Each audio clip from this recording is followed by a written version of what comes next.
اقرأ أخيا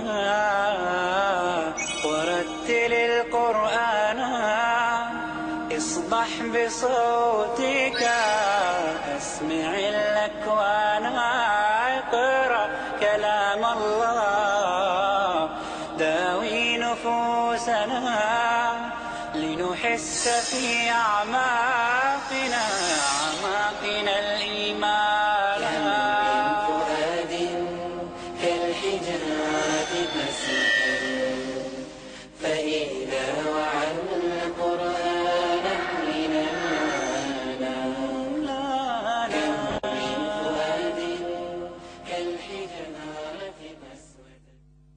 Alhamdulillah, wassalatu wassalam ala Rasulillah. All praise is due to Allah, and may Allah's peace and blessings be on the last messenger of Allah. In this episode, we'll be looking at the third component of the educational process. That is, the Muslim teacher. The Muslim teacher is as critical and as important as the Muslim student and Muslim or Islamic education. Like the Muslim student, the Muslim teacher can be divided into two types. A teacher who happens to be a Muslim, and a Muslim who happens to be a teacher. The teacher who happens to be a Muslim, if we have such teachers in our institution, our Islamic educational institution, then we are doomed to failure. Because that teacher could just as well have been a Christian, Buddhist, Hindu, Confucianist, atheist, could have been anything. They are just doing a job. You're paid for it, you do the job. They don't look at the job as anything beyond a means of earning a living. You do it, whatever material you have in the books that you're required to teach, you teach. It doesn't matter to you what it says, it's irrelevant. As long as you get your pay at the end of the month, that's what counts. So, a teacher with that kind of attitude is useless to the Muslim institution. Such types of teachers have to be removed, fired, either upgraded, taught. If they can't respond and learn, then you get rid of them. Muslim institution must have teachers who are Muslims first and foremost. They're Muslims who happen to be teachers. They could have been students, dentists, doctors, engineers, whatever else. But their Islam is first. That is what is given first consideration. So that is your starting point for the Muslim teacher. He or she is aware of the goals of Islamic education, the goals of education in general. They are aware of their role and their importance. They understand, as Allah had said in the Quran with regards to those of people of knowledge, He had said, إِنَّمَا يَخْشَى اللَّهَ مِنْ عِبَادِهِ الْعُلَمَاءِ. Only the scholars, the knowledgeable, truly fear Allah among His servants. That's in the 35th chapter of the Quran, verse 28. So, for Islamic education, the Islamic educator who is going to convey that education, he or she must first and foremost have knowledge. Because that's what distinguishes them, makes them teachers in the first place. They have knowledge which the others don't. And Allah said with regards to them in the 39th chapter, verse 9, قُلْ هَلْ يَسْتَوِي الَّذِينَ يَعْلَمُونَ وَالَّذِينَ لَا يَعْلَمُونَ. Say, are those who know equal to those who do not know? They're not equal. Similarly, Prophet Muhammad, may God's peace and blessing be upon him, had said, إِنَّ فَضْلَ الْعَالِمِ عَلَى الْعَابِدِ كَفَضْلِ الْقَمَرِ لَيْلَةَ الْبَدْرِ عَلَى سَائِرِ الْكَوَاكِبِ. The superiority of the learned over the devout is like that of the moon over the stars. Superiority of the learned individual, male or female teacher, over the devout, a worshipper of Allah, but they're devout, they worship regularly, etc. Superiority of one over the other is like the moon when it is full with regards to the stars in the sky. The moon outshines them completely. So that quality of knowledge is a primary quality which Muslim educators must acquire. Of course, they should be able to distinguish between correct knowledge and incorrect knowledge, useful knowledge and useless knowledge, which I've spoken about in a previous episode, because they are going to be conveying that information to their students. So they should be able to distinguish between these various types of knowledge and get to the student what they need to learn. Also, they need to be able to prioritize knowledge. We have what we call fard al-ain, or individually obligatory knowledge, and fard kifaya, which is community obligatory knowledge. Individual obligatory knowledge means you as an individual must acquire this knowledge. Community obligatory knowledge means as long as somebody in the community gets that knowledge, the obligation is removed from the community as a whole. So we have to be able to prioritize the knowledge. And lastly, the educator, the Muslim teacher, should be properly qualified for the vocation of teaching. They shouldn't be a teacher merely because of the fact that they've been to university. We find this oftentimes in many Muslim institutions. A person is made a teacher simply because they have a BA or a BSc. But they haven't learned the methodology of teaching. They haven't learned about child psychology. How you're dealing with children, you must have that knowledge. This is fard ayn on you.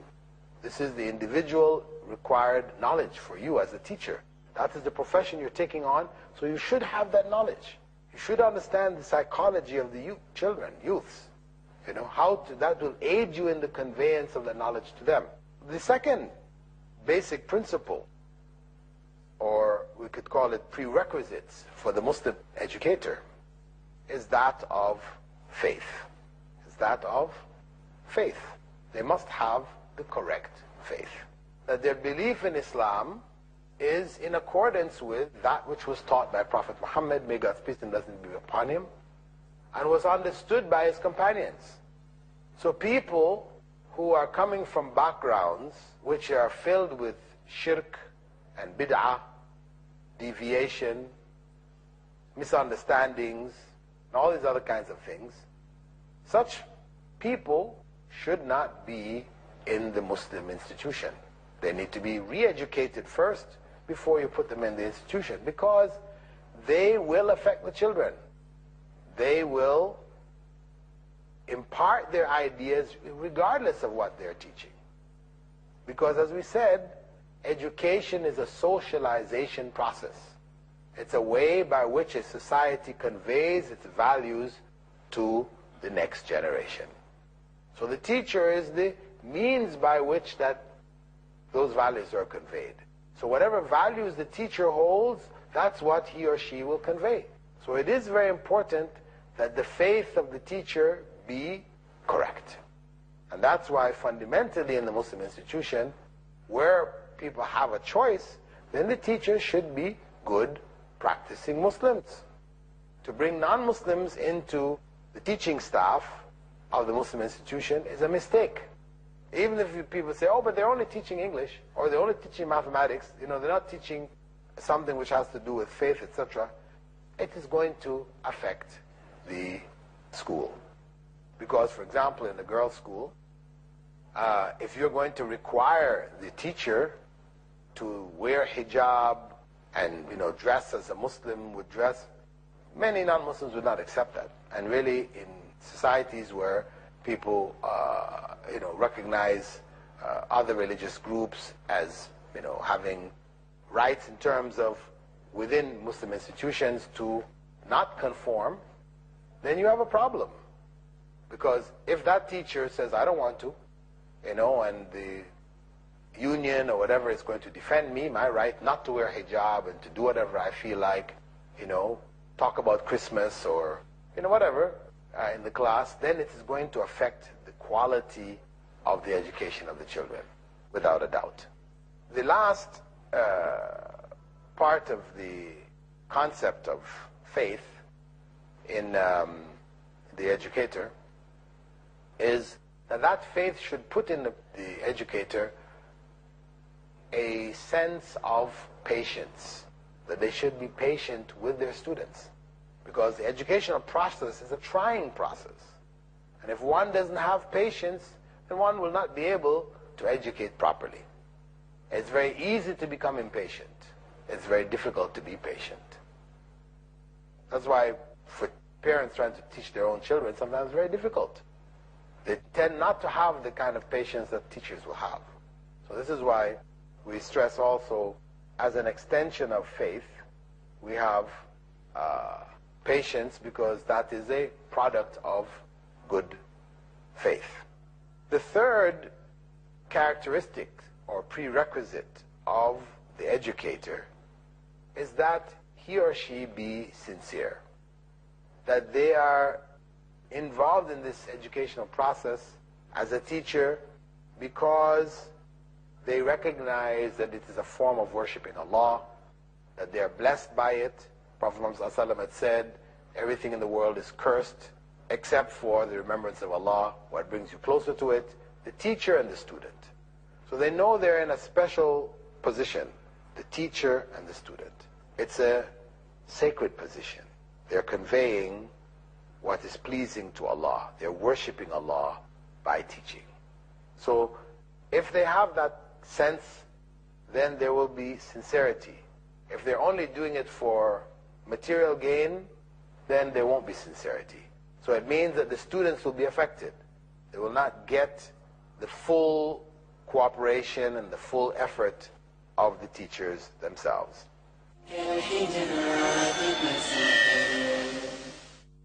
The last prerequisite for the educator is that he or she should be involved in righteousness, that their deeds, the way they behave, the way they carry themselves is righteous, because the example of the teacher will speak much louder than their words. The students will follow the teacher's example in their practice. So they should be a good example. They should be a good model, a role model for the students in their practice. So that, we'll say, is the fourth essential prerequisites for the Muslim educator. Now, in terms of the Muslim teacher in general, we could say that there are qualities that the Muslim teacher should also have outside of these fundamental prerequisites, which are really prerequisites for every Muslim. Knowledge, faith, sincerity, and righteous deeds. This is a requirement for every Muslim. But as a Muslim teacher, it's something which does need to be stressed.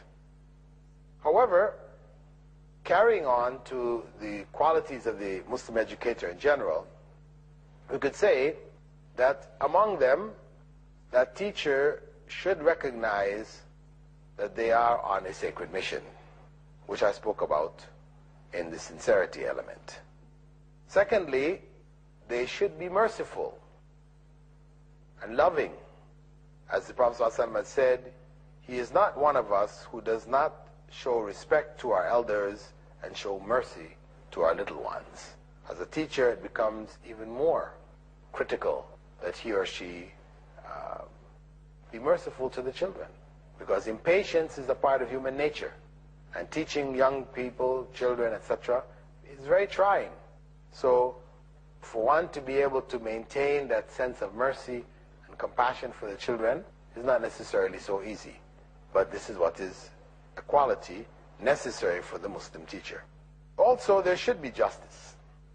The Muslim educator should be just in dealing with his or her students. Rewards and punishment, which is meted out in class, should be fair. It shouldn't be that you punish a student that you don't like personally and you reward the student that you like personally. It shouldn't be about a personal thing. Corporal punishment should be a last resort. Students are out of hand, not the first thing you do is hit them. There are other things to do. They may be required to do homework assignments or other things which may carry some positive benefit for them.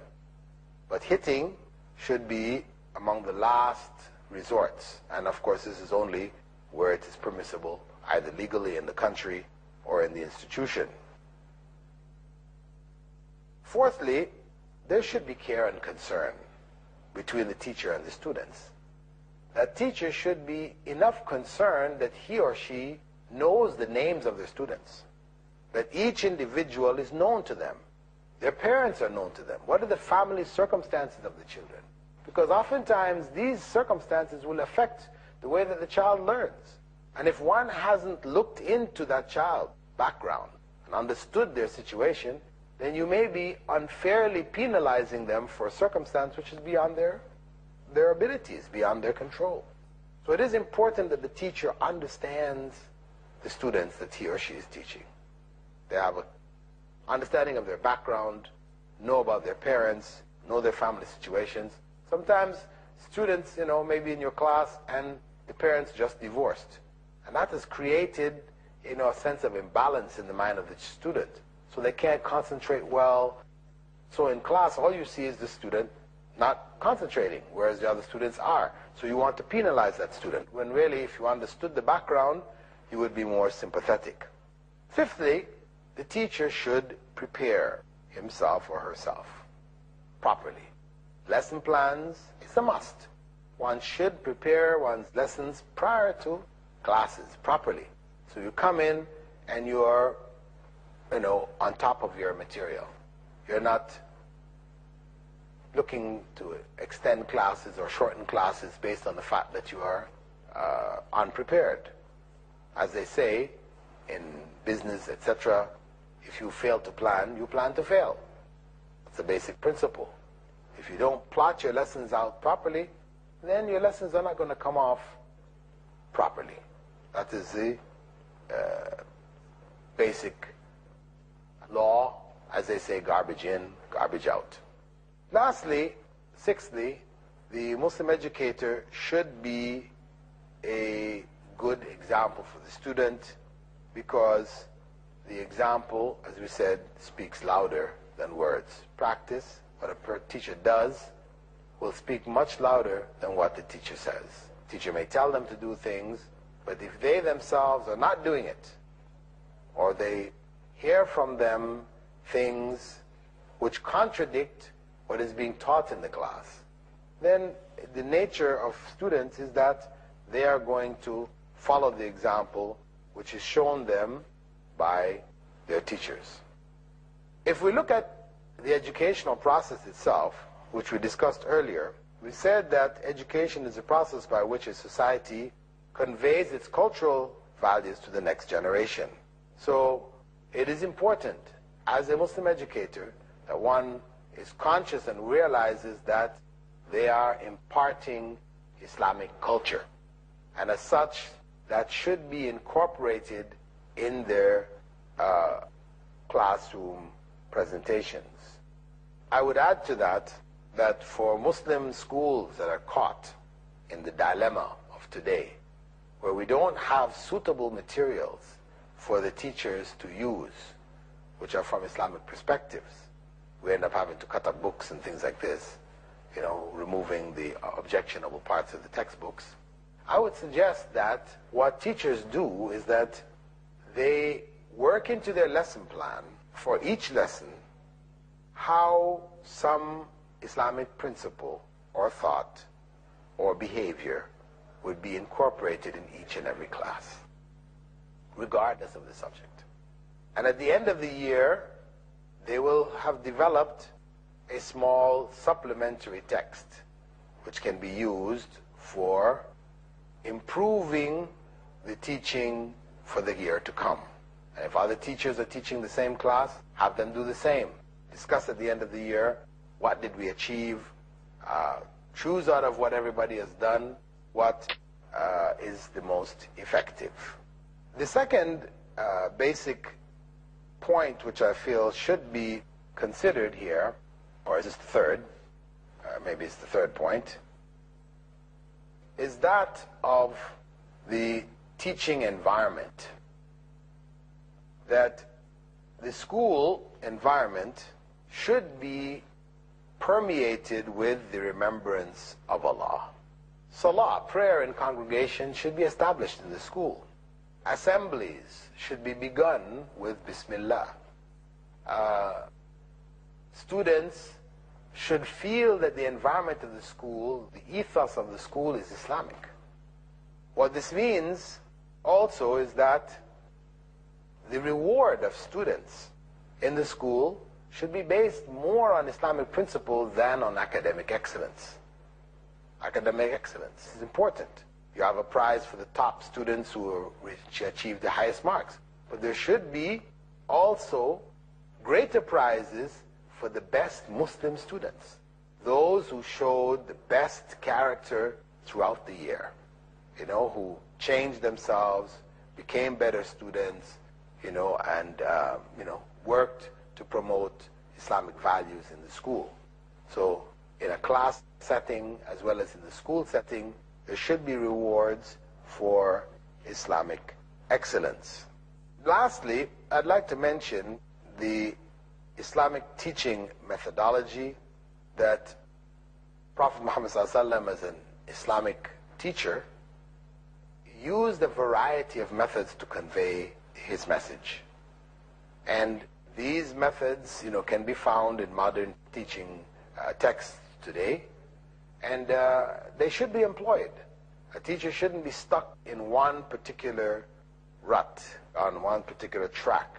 They don't use anything else, they don't improve their methods, they don't add new thoughts and ideas, etc. No, they should be ready to vary their methods according to the classes that they have, according to the circumstances. Also, they should study the experience of others, gain benefit from them, and be able to utilize it in their own teaching.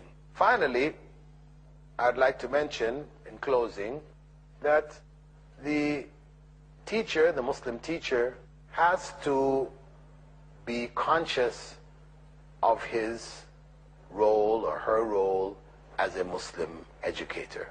These are among the things which are necessary for us to produce good, righteous Islamic educators who are an important component of the Islamic educational system, undeniably so. But being good educators, Muslim educators, will not exist or cannot exist on its own. It has to have an environment, the school. It has to have material which is taught for that component to function effectively. So for Islamic education to be successful, one, you must have an institution which has the right perspective, it has the right environment. Two, you must have Muslim students who are conscious of what it means to be a Muslim student, and not merely a student who happens to be a Muslim. And three, one must have teachers who are Muslims first. Not Muslims by accident, but Muslims by choice. They are necessary, with the other prerequisites of being properly educated, having the skills, etc., sincerity, etc., etc. With that, we'd like to close our program, our episode, and we thank you for being with us and hope that you will follow future episodes of our program. Assalamu alaikum wa rahmatullahi wa barakatuh. اقرأ أخيا ورتل القرآن اصدح بصوتك اسمع الأكوان اقرأ كلام الله داوي نفوسنا لنحس في أعماقنا